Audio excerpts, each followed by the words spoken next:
amis, elle est libre.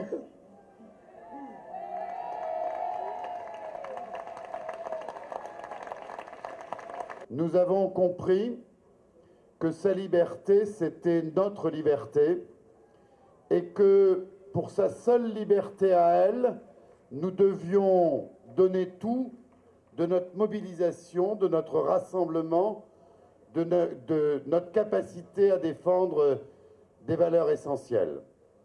Chers amis, j'ai pas envie d'en dire plus. Simplement que nous nous rappelions qu'il y a d'autres otages en Colombie et ailleurs et que nous devons rester toujours mobilisés pour la liberté de tous.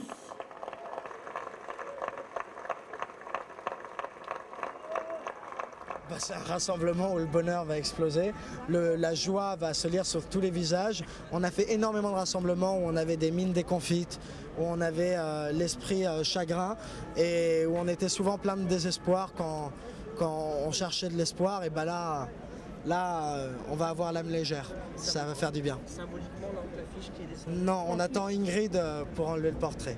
Elle s'est battue, et elle s'est battue avec un cran incroyable. Un cran qui la met au même niveau que des Gandhi, Mandela, Martin Luther King. Et si aujourd'hui on a envie de faire un appel, messieurs les jurés du comité Nobel, réfléchissez-y, mais je pense que vous tenez une Mandela, vous tenez une Aung San Suu Kyi, vous tenez une Rigoberta Menchú, et il y a peu de femmes qui ont eu le prix Nobel de la paix, rattrapez-vous. Elle n'a jamais baissé la tête face aux FARC. Ça a été la pire des otages pour les FARC. Raúl Reyes disait dans une note que cette femme était volcanique et qu'il ne la supportait plus. Eh bien, tant pis, parce que justement Ingrid Betancourt ne s'est pas laissé faire. Et on l'a vu encore hier, Ingrid Betancourt a été admirable. Ça a été un choc, on l'a tous appris hier soir. Et ensuite, on s'est tous mis devant notre télévision, je dirais une partie de la nuit, pour voir les images en boucle. Ce sont des moments formidables où la solidarité a porté tous ses fruits. Et s'il y en a qu'il faut remercier, ce sont tous ces Français anonymes, qui ne connaissaient pas Ingrid Betancourt, mais qui se sont sentis un devoir, comme une exigence, d'être à ses côtés, d'être solidaires. Je me baladais hier soir dans Paris et c'est ma copine qui m'a appelé, et donc pour me dire la nouvelle. Au début, j'avoue que j'avais du mal à y croire parce que, en plus, voilà, il y a tellement eu de rebondissements, des tentatives de sauvetage qui n'ont pas marché ou quoi. Je voulais vraiment voir de visu si c'était vraiment officiel, et voilà.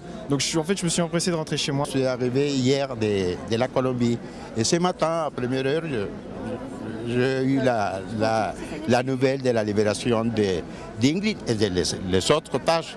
Et nous sommes vraiment très contents que l'armée colombienne, le président de la République, a eu un succès extraordinaire qui a été reconnu, je crois, dans tout le monde. Vous êtes fier? Je suis très fier de mon président et des forces armées colombiennes.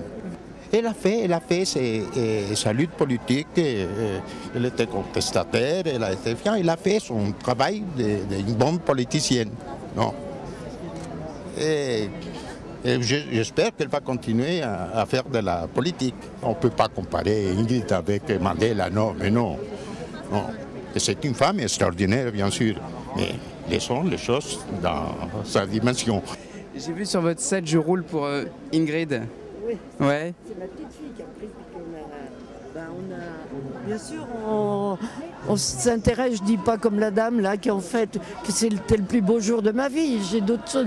Mais c'est vrai qu'on regardait une émission hier à la télé, puis en bas on a vu une Ingrid a été libérée vite, et puis on a regardé jusqu'à 1 ou 2 heures du matin. 2 heures du matin, vous étiez heureuse? Ben oui, bien sûr. Je trouve que la façon dont ça a été fait, ils ont préparé ça depuis 4 mois, mais c'est formidable comment ils ont... Je crois qu'un petit peu Sarkozy doit être un peu jaloux. Je ne sais pas, j'ai eu cette impression. Finalement, c'est les militaires colombiens et aussi le président qui a réussi à prendre les étages. Les otages. Les étages, oui. Donc voilà, nous sommes vraiment contentes parce que finalement, c'est le commence de la paix, c'est le commence de la négociation, c'est le commence je crois, La fin des phares. peut-être, oui, je crois que c'est la fin des phares. Ouais. Voilà, c'est pas tout de suite, c'est pas demain, mais c'est un bon moment pour les négociations.